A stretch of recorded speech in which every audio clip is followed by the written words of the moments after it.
Where are the miracles and what are miracles? In today's Wednesdays with Willa podcast, we're going to be having a wonderful discussion about exploring A Course in Miracles. And this is my weekly podcast show that airs on Wednesday mornings at 10 a.m. Eastern on my Facebook page, Willa White Medium. If you don't know who I am Willa White, and I am a medium. I've been a medium for several decades now. And I love what I do. And this particular podcast, I usually have a special guest on the show, and we talk about a topic relating to either spiritualism, mediumship, healing, faith, family, or more. And it's an opportunity for you to learn about different facets of those things. And it's a great opportunity for you to join. If you want to comment on the Facebook page, you're welcome to do that on Willa White Medium and look back at the archived videos of the show. And you can like and share and follow. And I also have a YouTube channel, so you can subscribe to that. This goes out as well on blogtalkradio.com/Lilydale Radio. I'm part of the Lilydale Radio family. And so there are other events that happen throughout the week that you can tune into if you'd like as well. And today we're blessed to have with us, my special guest today is Laurel Brown. Thanks for being here today, Laurel. Thank you. I'm very excited to be here. It's wonderful to see Laurel. She's one of the most positive people I know. It's like I have a short list of folks, and she definitely meets that criteria. She just has a joy she carries within. And I've noticed over the years, because I think it's been almost 3 decades that I've known you. And if I were trying to do the math a bit, and you've always been able to bring joy, and there's a peace that has settled in on you. And I do think that it's because of you being the spiritual seeker that you are. And for those of you who don't know who Laurel Brown is, she's local to our area and a friend of Lilydale, not just myself, but she is a spiritual seeker and a retired counselor. And I know you've done a lot of internal work yourself, but also helping others throughout the years with such a generous spirit. So I'm really excited to see what you bring to our conversation today. Thank you. Thank you so much. My goodness. And I think we can start with explaining what is A Course in Miracles, and how did that come to be, and what you've found in your exploration of that. Okay. All right. Thanks. Well, A Course in Miracles really came about in the 70s, I think around 75. There were 2 professors who were not getting along very well. And in some faculty meeting, they finally said, okay, one of them said, there has to be a better way. And they both agreed that they would like to find some way to collaborate and get along better. And the female, this Helen Schuchman, I always think, how did she pronounce her name? But she went home and she started having vivid dreams. And eventually, this voice said to her, basically, write this down. And so, and she discussed it with this William Thetford. And so she started taking shorthand, or what do you call it? Yeah, shorthand, right? She would record what the voice was telling her, and then he would help to transcribe it. And this is how the Course in Miracles came about. And it really is believed that she was a channel for the voice of Spirit, the voice of Jesus. And what I like about the Course in Miracles so much is that it's described as a psychological approach to universal spiritual truths. It uses Christian terminology, but it's universal. Mm-hmm. And basically, it's all about love. It's about choosing love versus fear, right? Yeah. And the miracle is described as a change in perception from fear to love.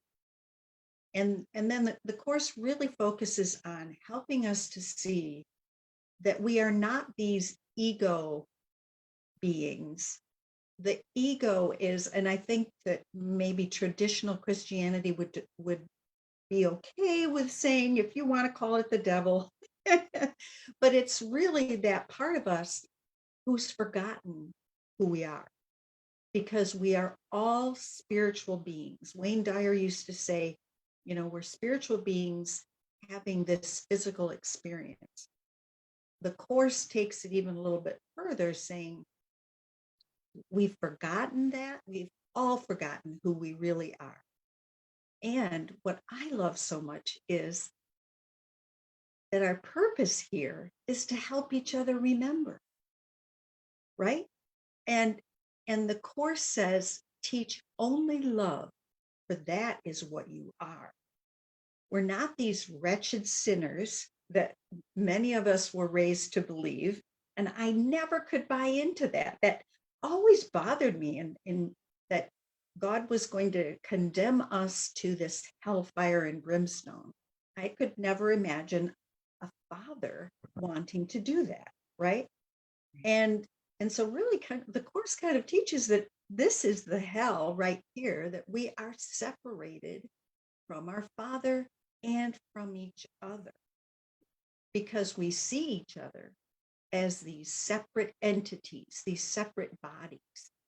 And in reality, the reality of God and of spirit, we are all one. We are the body of Christ. We are all one. So if I don't wish the best for you, I can't have the best, right? For myself. It's this reciprocity that I want you to remember who you really are, so I can remember who I really am too. It's a loving selfishness, I think. And I'll That's an stop interesting way to put it. Yeah. there. And I'll I stop think there. you're right. It's that spiritual natural law. As spiritualists, we would talk about this in terms of spiritual natural law, that we create our own reality, that our attitude and actions are definitely part of that, and how we treat other people really manifests our life and creates that that state of consciousness of our being. And we can either have a heaven or hell state of consciousness or awareness that we bring to our life and to our interactions with others.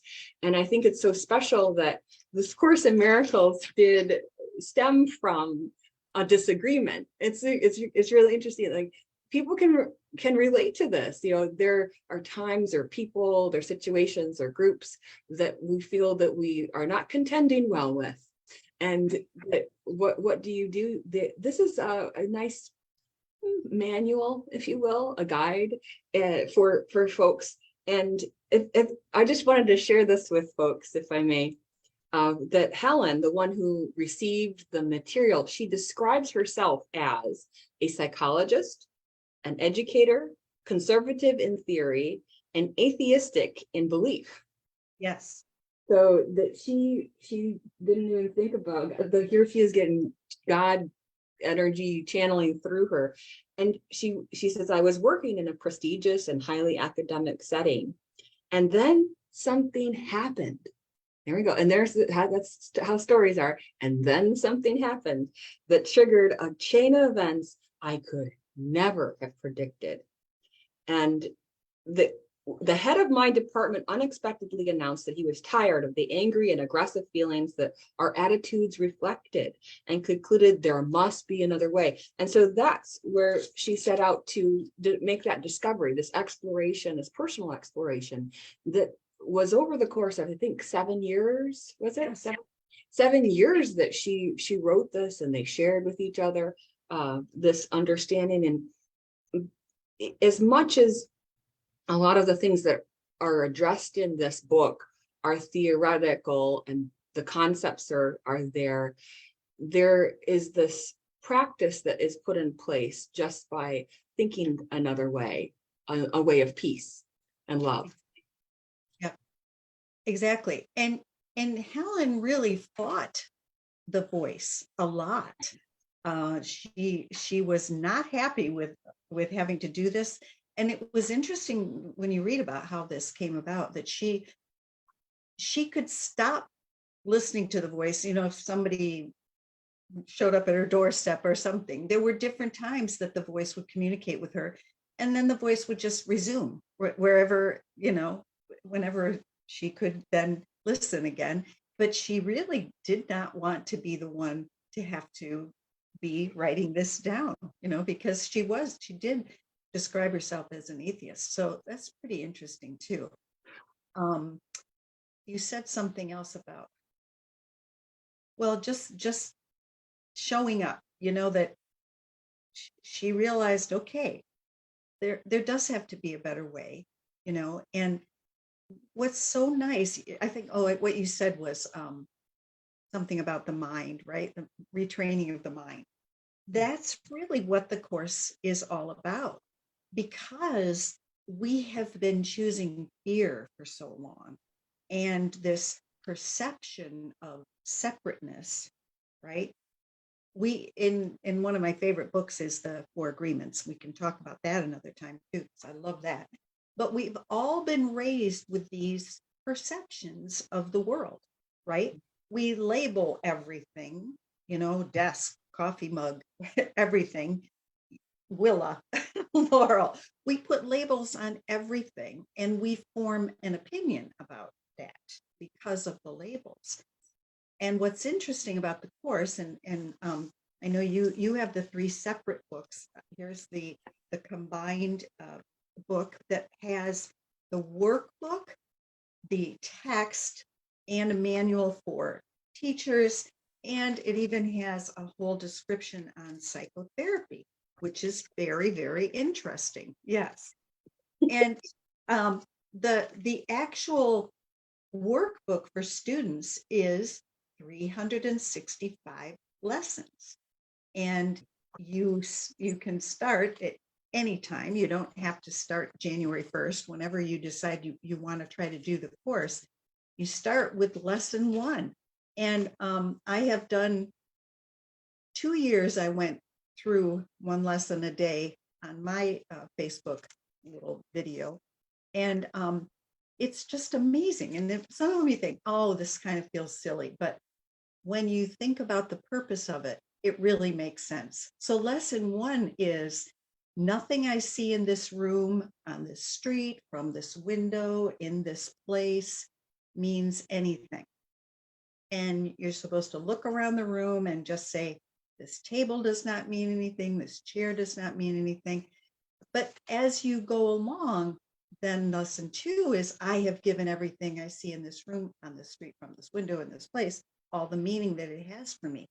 When you start to realize that our preconceived ideas that we take to every situation then has a way of forming our perceptions and how we react in every situation, right?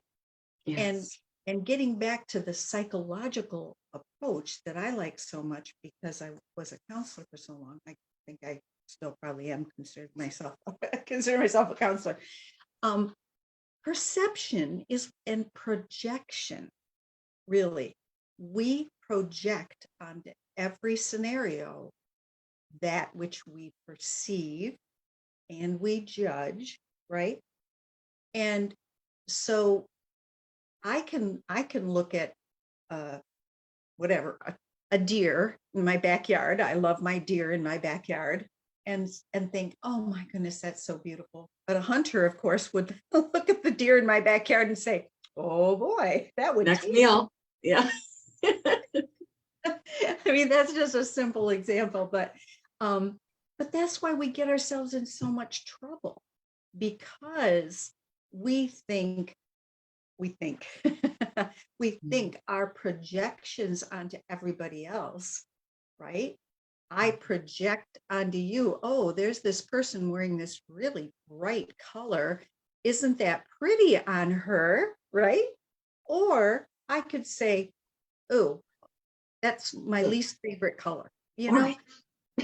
Right? And we change the scenario Right. by our way of thinking, and of course the true problem is that most of the time we're thinking with our ego. The Course says the ego speaks first and loudest, right? Mhm. And from all of my time when I was teaching at Jamestown Community College in New York, Western New York, where we are, I taught a course where when I started teaching it, it had already been developed and it used the terms self-defeating behaviors versus life-giving behaviors. Beautiful. And it was like, bells and whistles and everything went off when I heard those terms, because I thought, ooh, okay, this is what I do. And this is what I want to do, and that's really, I think, consistent with the Course in Miracles. The ego wants us to be doing everything possible to be self-defeating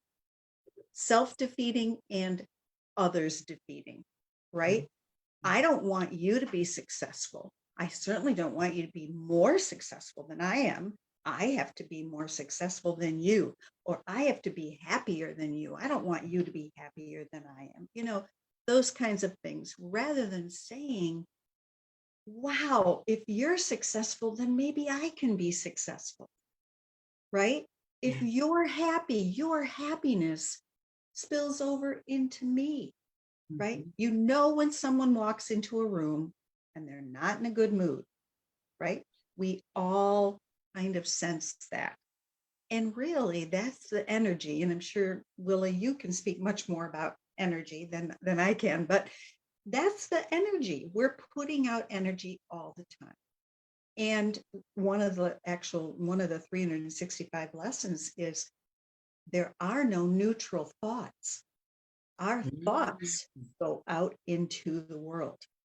They are not just affecting us, they're affecting others. So wouldn't it be delightful if our thoughts were only loving, right? Marianne Williamson, the wonderful author and lecturer who based her whole career on the Course in Miracles, she says all the time, love shared is love multiplied. And wouldn't we want that for ourselves and others? If I'm not sharing love with you, how am I going to get love back? Right. And it is that whole psychology. If I hold a grievance against you, it's definitely affecting me. Right. And so the opposite is true. If I can send you love no matter what, then I'm going to get love in return. I like the whole idea of reciprocity of the Course. Yes. Right? Yes.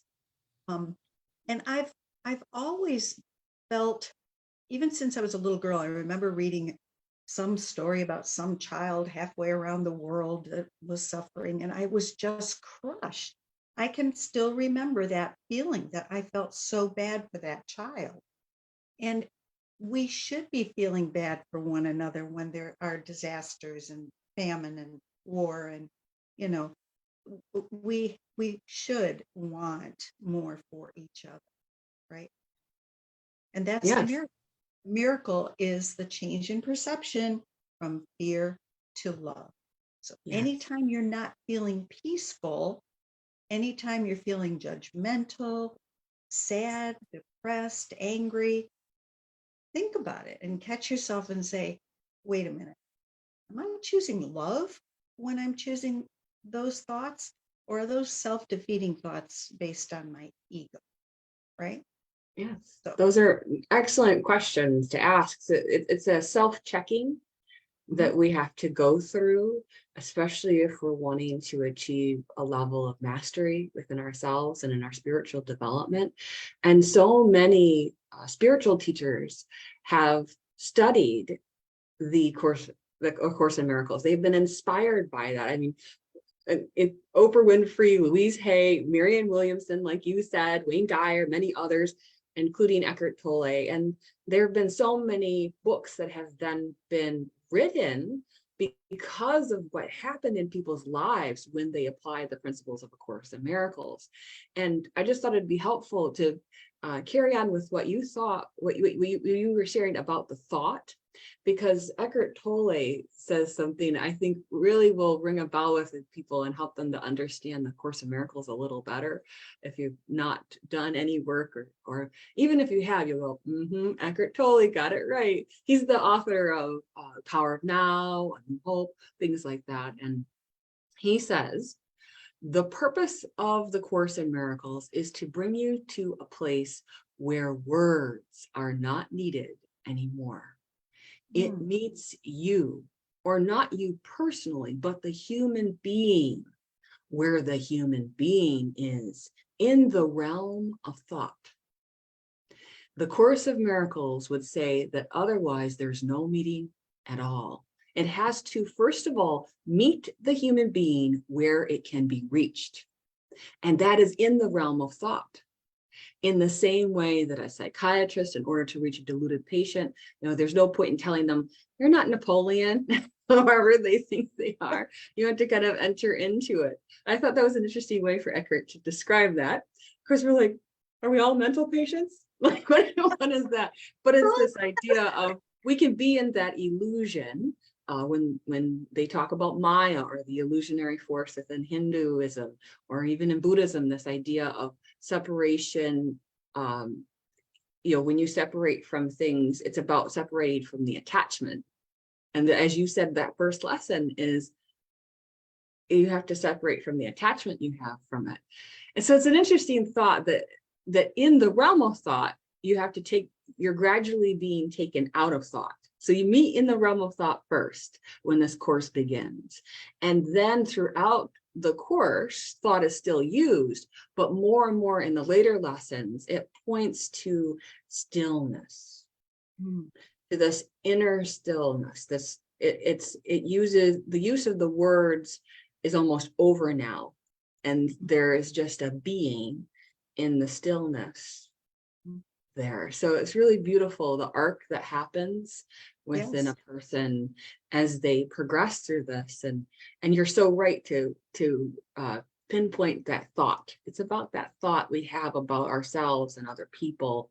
And we do have to meet there first of all. And that's why we have these words. And that's why people have been inspired to share verbally and written word. And then there's the being. True, very true. One of my favorite lessons is I will be still and listen for the truth, or listen to the truth about who we are, right? I will be still. Yeah. And listen. And, the Bible says that too, right? Be still and know that I am God, right? Be still. And instead, we're churning and we're, agonizing and catastrophizing and awfulizing and all of these things that keep us so stirred up. We can't hear the truth about who we are. We can't remember who we really are. And I've said so many times, once I started studying the course, that angst was gone. I just didn't feel that stupid angst that I think females feel a lot throughout their lives, all those self-doubts, right? And that just went away. Not to say that I don't still have moments of, oh, did I say the right thing? Or, but I just feel more of a sense of peace. That for one thing, I am responsible for you too. I'm responsible for your sense of peace. So if I can't be at peace, how can I help you be at peace? And I used the example so many times especially when I was working with mothers who said, oh, I have to put my children first and I'll take care of myself later, and all of that martyrism, I always say, when you're on a plane, they say if that oxygen mask drops, you have to take care of yourself first so that you can take care of others. And I really feel that from the course too. The course says, well, if I heal you, I heal myself, right? It's both ways. If I continue to try to help myself to heal, then I can help you heal. And then that comes back to me and I heal more, right? But we have to take responsibility. Personal responsibility is such an important thing for spiritualists and for many other religions and spiritual practices, that we take personal responsibility for ourselves. We're not necessarily responsible for another person and how they perceive that, but we can do our best to bring peace to the situation. And as you said, peace begins in me, right? Yes. Peace begins within me, and then that can spread outward. It's that peace that was in, let's say, Jesus, right? That energy that just seemed to exude from him, that wasn't just about charismatic principles. It was about the energy of peace that he was trying to bring. And Mhm. other people, when they have that aura of peace, you recognize it. You say, oh, I want some of that too. May I have a piece of peace? Right, right. Yeah. And just to carry on with Eckhart Tolle, if you don't mind, he because he talks about this, what you said about being disturbed Mhm. by other people, and I think it would be valuable for folks. So if you can enter stillness when you're not being disturbed, and then as soon as you interact with people, you lose the presence, lose the awareness or the stillness, then the Course in Miracles may still be useful, because there are certain lessons that people can use as pointers. So he's referencing a lesson in particular. He says, in a situation when you feel upset or angry or irritated, it says that what you could do is, I need to see the peace in this instead of the irritation. So the practice of that, the spiritual practice of that in that moment is, I will see peace instead of this anger, this frustration, this irritation. And so the words don't miraculously produce peace necessarily, but the words that are in A Course in Miracles, they're pointing to the possibility, so that you can approach that situation with a different state of consciousness. Yes. So the miracle that it's miracles plural, because you're going to be practicing plural. It's not just one practice with an E, it's ES practices that you will be involved in. And that's why it's set up the way it is on that daily basis, because you need that infusion, and you need to be chewing on those words throughout the day, and letting them resonate within you, so that you can see the peace that's around you, instead of only identifying or excessively identifying with irritation. Yes, yes. I love that lesson. I could see peace instead of this, right? Or I can see peace in this situation. Another one that I really like is, like I say it, help me to see this differently, right? Help me to see this from a perspective of peace, not from a perspective of grievances and again, fear. Help me to see this differently. If you're feeling like you are maybe in a conflict with somebody, just keep saying, help me to see this differently. Help me to see this person differently. Help me to see this person's response differently. Because if we're not at peace, something's not right. And yes, you said something about, are we all crazy, or all need to be in institutions or something? The Course does. I wonder how many times the Course does use the word insane or insanity, because we are all insane, because we're not in the right mind, right? We're all insane, if because it's sort of like we're all schizophrenic. We are all meant to be love. That's it. We are, God is love. We were made in God's image, therefore we are love. But we've completely forgotten that. So instead, we're running around like crazy people, just acting out these perceptions, these misperceptions about one another and the world and what's happening. And our, again, the ego speaks first and loudest. So we want to say, oh, well, that person doesn't think the way I do, or whatever, well, that's not helpful. We're only putting more negativity out into the world. If you can see it differently, this person has a different upbringing from mine or whatever, but we are still connected. We are one. I think why um, Jesus, well, I know Jesus came because he came to teach love, period, right?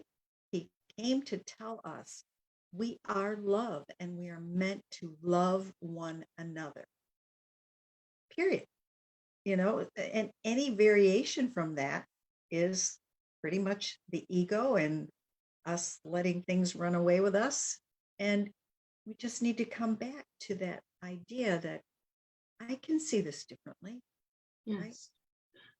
And I can see the miracle of peace that happens in that moment. I think it's hard when you're in not just the ego place, but the eh, eh, emotional place. So we have moods and we have modes, Mm-hmm. right? So you have a mood, I'm in a bad mood. Right.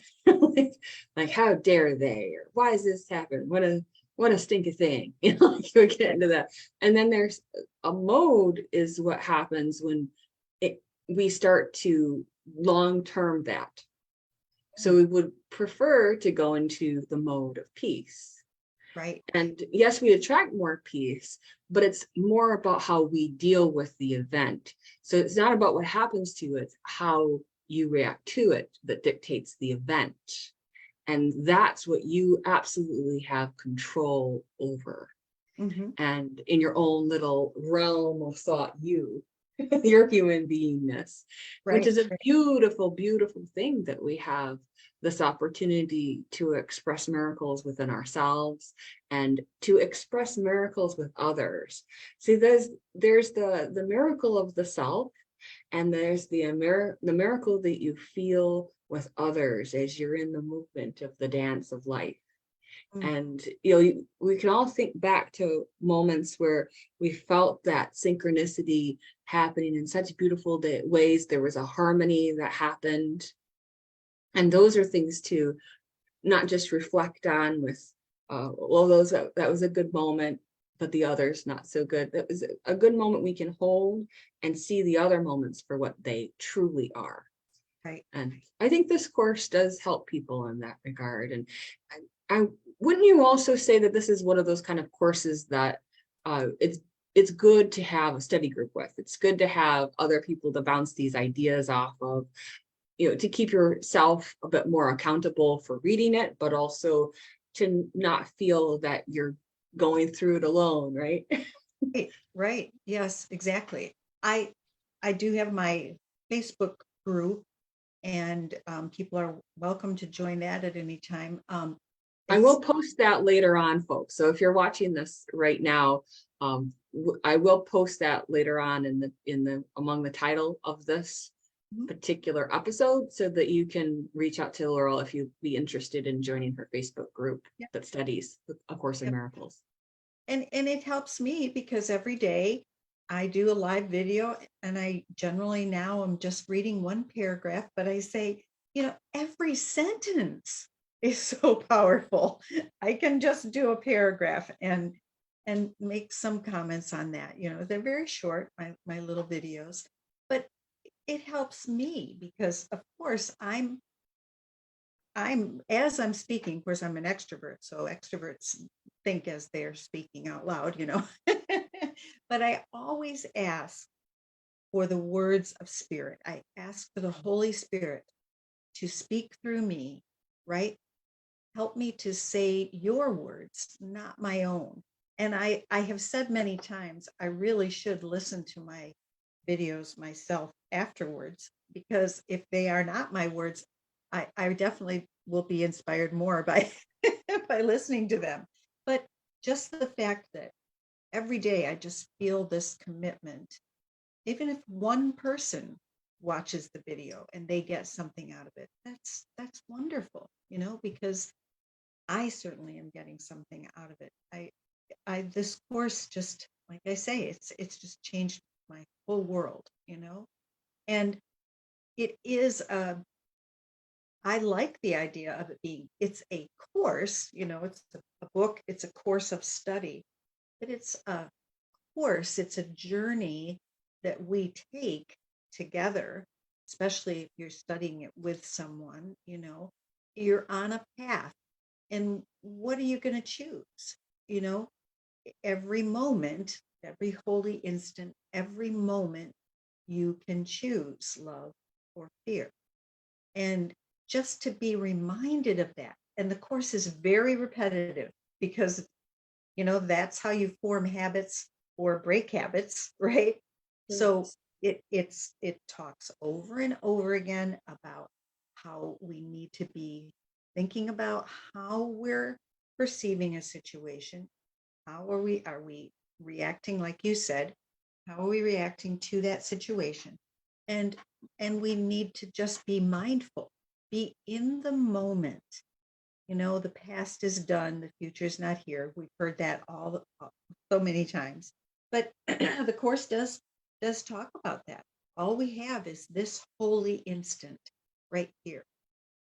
And what are you going to do with that holy instant? One of the things that I taught when I taught my course, which was all about self-exploration and self-awareness, was the wise choice process, right? So it is sort of the fork in the road. Are you going to make the wise choice, which would be the life-giving choice, right? Life-giving behavior. Or are you not going to choose so wisely and choose the self-defeating behaviors? And I remember a movie. It was one of the Indiana Jones movies where someone picked up the chalice with all the gems on it, and he drank from that, and poof, he was a pile of Yeah, that sand. was the Holy Grail one. Yes, yes. They were trying to identify which one's the one that Jesus drank from. Yes. So we've always used that quote, oh, he chose poorly, right? And then Indiana Jones, right? He takes the humble wooden chalice, right? And things. And then the old guy says, oh, he chose wisely, That's kind of what it's about. Do we choose wisely or not so wisely? And again, it's not just that we're making the choice for ourselves. We are sharing this existence with each other. And so I do have a responsibility for you. Again, I said it's kind of that loving selfishness. I want to choose peace for you too, because then I will be able to have peace, right? That's kind of the beauty of it. It's an interesting thought, because we have that which is us as an individual and that which is the group, and what is our happiness, and how we sometimes have to compassionately detach from what other people are doing so that we can still see them as souls instead of just their behavior. And there is that place, I think there's there's judgment and discernment, right? So discernment is saying this person is in need of recognizing peace. I will hold that for them until they do. But I can only send them love and light at this time until they're ready, they're willing, they're able. And the judgment would be like, oh, I'm going to get on them.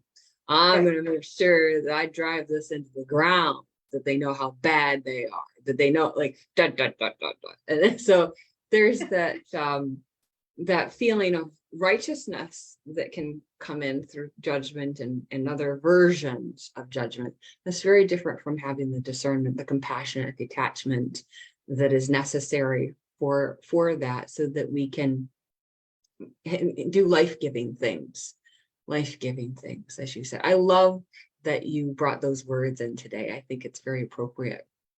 And we all can think about a lot of things that we do that, like simple things, drinking too much coffee, or not getting enough rest, or not eating well, or whatever it might be that affects how we do respond in every moment. And sometimes it is those simple things, and it's the reminder. And I'm glad you emphasized that the material can be repetitive, but that's known as the spiral approach in learning too, right?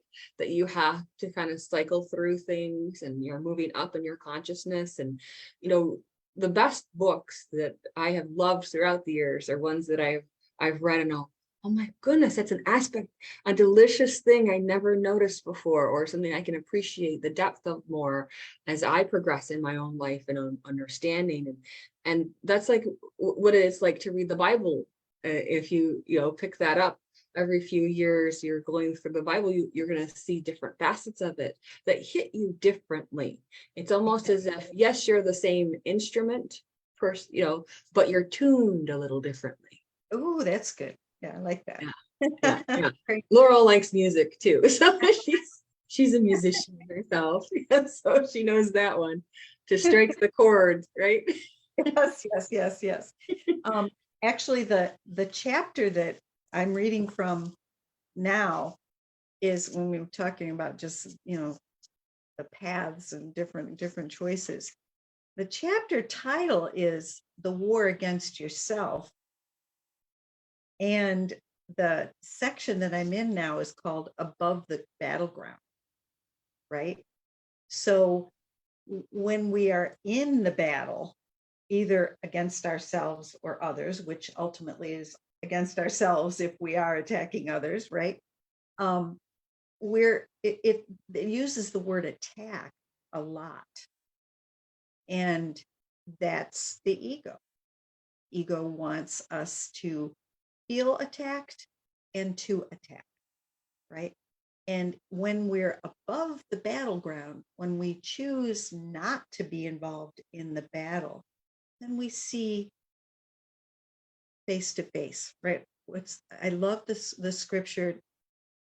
Now we see through a lens darkly or a mirror darkly, right? You know that one? And then we shall see face to face. I say that's sort of like we all have cataracts. We are all suffering from cataracts. And I say, come on, cataracts, let's get these done and get them gone so that I can really see face to face. Be above the battle. Don't just constantly be attacking or feeling attacked, right? And I just found a plaque and I'm trying to think what it says. It's something about music, that music really, our life is love and music is love. And I just want to be above that battleground. I don't want to be always feeling, ugh, I don't know how that all tied together with what we were saying, but but hopefully that was helpful. Well, there is a place within us, kind of like that higher self that has a recognition of seeing the bigger picture. So that in the lower self, we have a tendency to think of how we need to protect our own space and our own things, and we do. I mean, that's the human condition we're in. But there's the higher self that starts to see from that place of the soul and recognizes, yes, here I am complaining about the splinter in their eye, but here I've got a log in mine. That's one of those biblical sayings as well. And so we do have to see, as much as we are possibly judging others, and we can judge ourselves harshly too, that there's that place of, what if we let that drop away? We learn from what we know to be our errors, as it were, the mistakes that we're making in our viewpoint or in our actions, and that we be gentle with ourselves and others and be productively seeking and being in that stillness of light and love and the God principle. So we have that accessible to us. And well, someone would say, well, why would I want this book?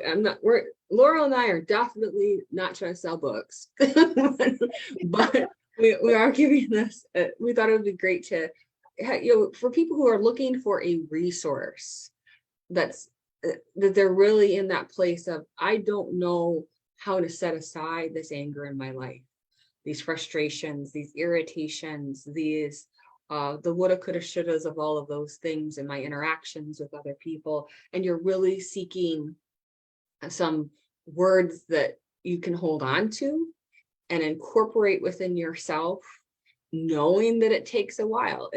It's not like an exercise program that promises that in you will have this brand new body in 30 days. Yeah, it's not about that. This is going to take some muscle on your part, like in terms of the effort of reading and that, and it might be one of those things where you just start to get into the rhythm of, okay, that quite didn't make sense to me, but maybe it will a little bit later. So some Right. things we'll have to build in your understanding, just like anything that we do in our life. And that we're all kind of seeking that spiritual understanding, almost like a degree. We think, oh, well, there is some point I'll understand all this and I'll have somehow achieved this beautiful diploma that will be handed from the angels to me at this time. Right, Laurel? Yes, yes. Exactly. Yeah. And it's like a free pass to visit heaven whenever you want or something. But it's nice to have these words, and I'm glad that it's developed into what it has so that people can study it. Exactly. I'm just, while you were talking, I was just going through the lessons, and just for an example, lesson 185 is, I want the peace of God, right? To say these words is nothing, but to mean these words is everything.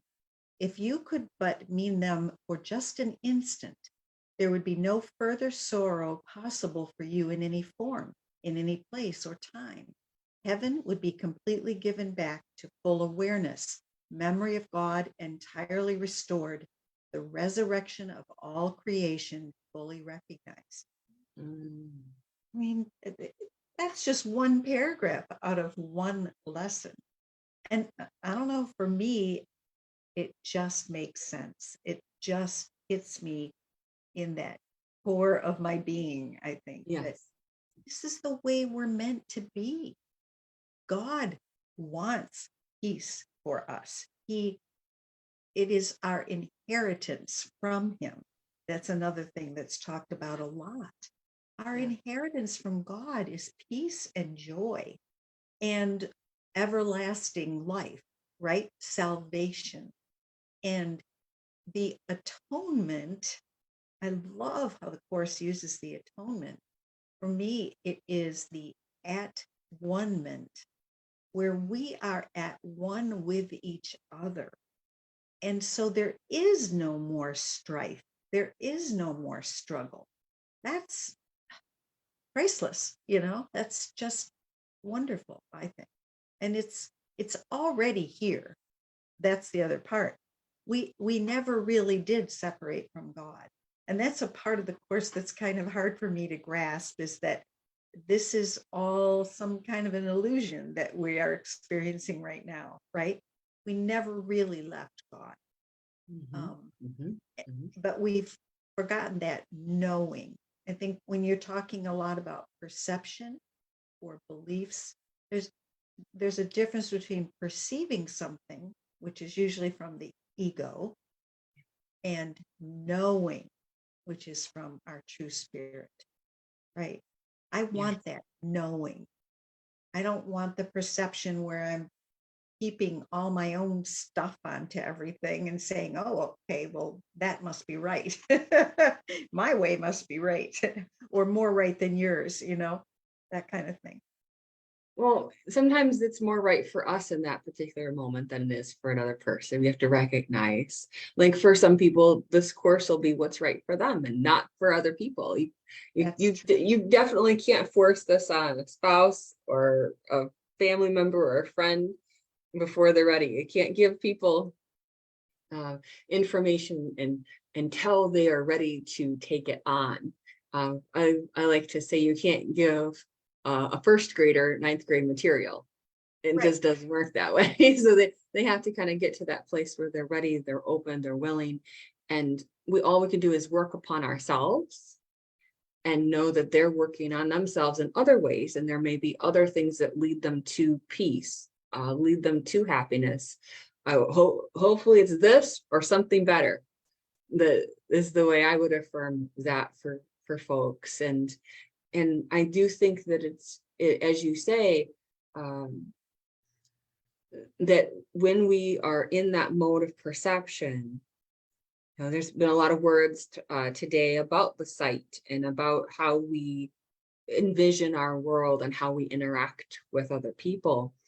And this is one of those books that helps you to look at things a little bit differently than the secular world, the secular mundane world that's out there that we can, it's necessary. We're could get wrapped in the trappings of it between work and family and all the different responsibilities that come our way. But it's good to know that we can always come back to awareness of God. And I've said before that we have to sometimes practice the presence of God. And that means that when we are in an illusion of separation from God, we have to remember that we can never be separated.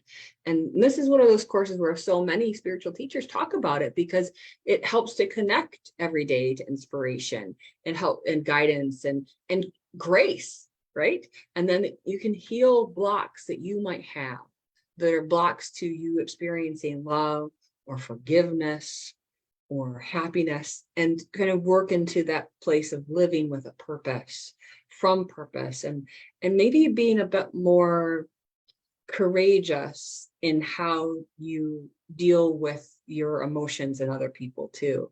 Mm-hmm.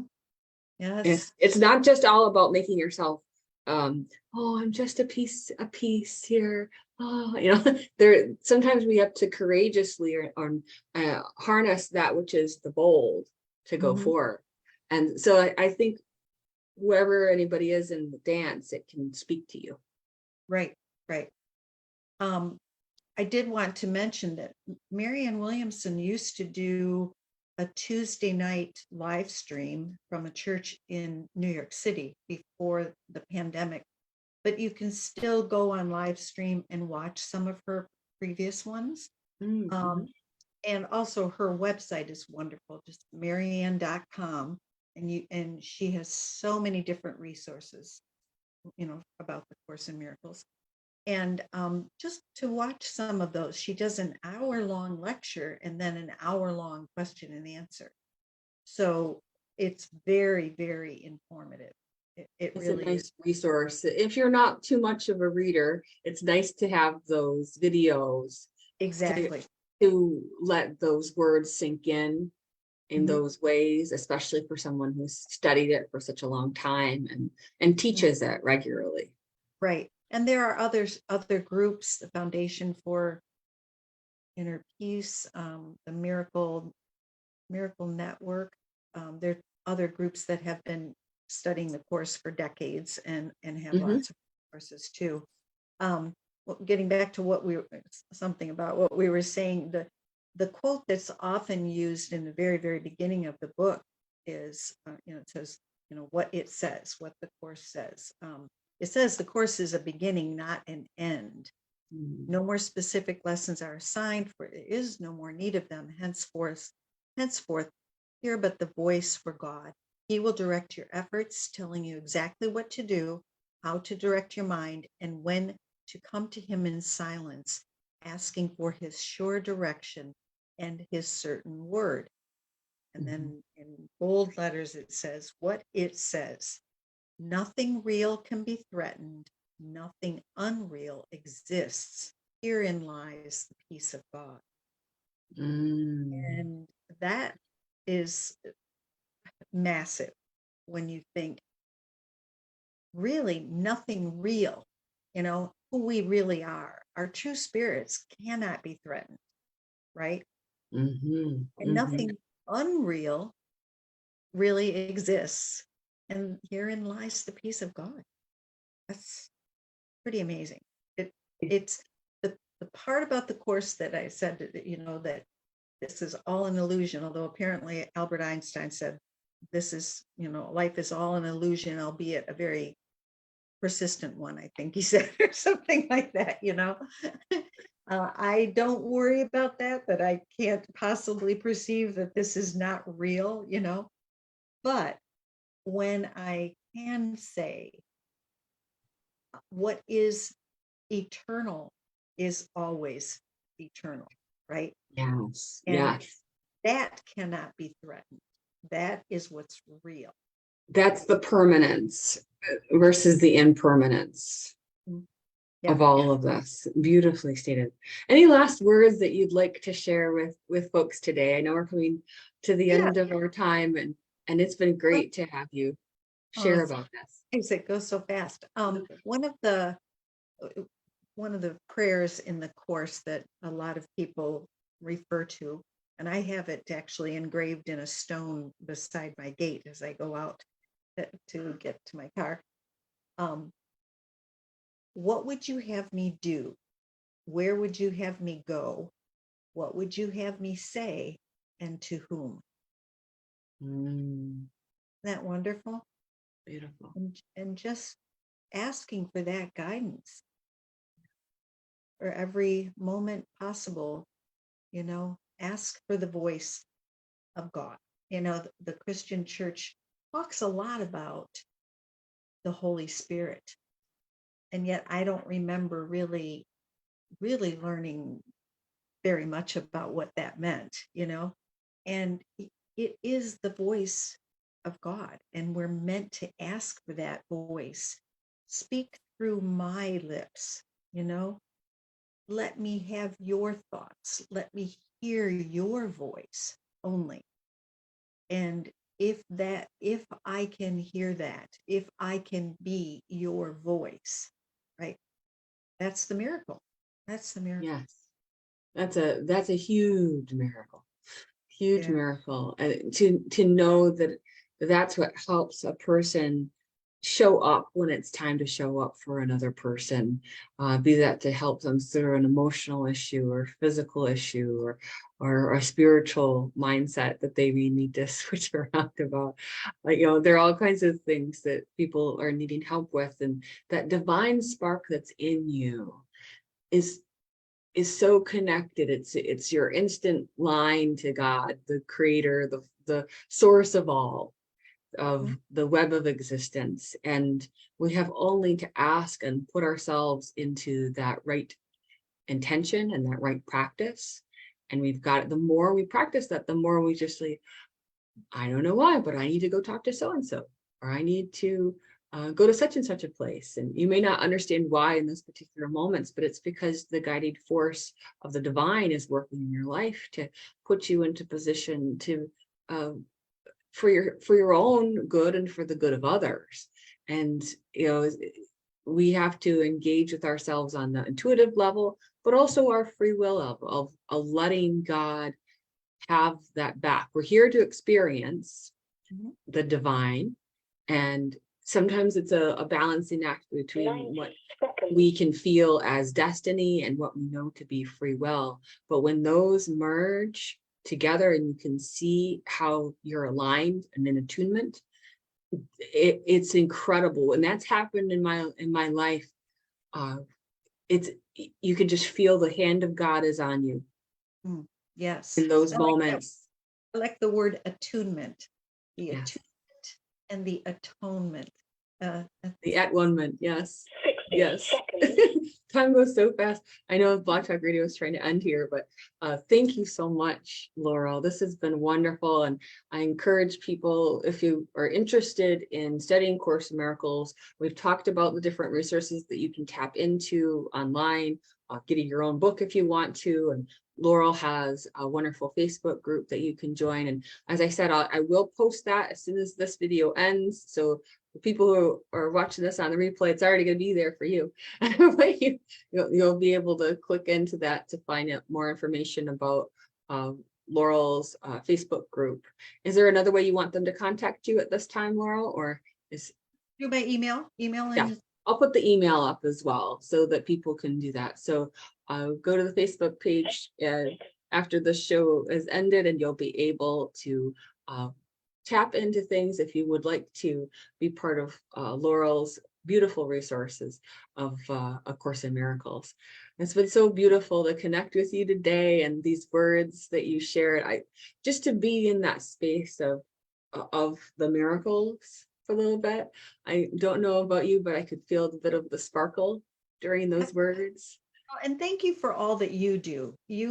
you are really the light in the world too. And I really appreciate that of you. I've always felt that. And it's wonderful that all the ways that you serve others too. And through this is just one of those ways. So thank you. Thank you. Thank you. Thank you, Laurel. And thank everyone for tuning in. And please like and share and follow and subscribe and all those good things. And I'll see you next week for another great episode of Wednesdays with Willa. Take care, everyone. Bye.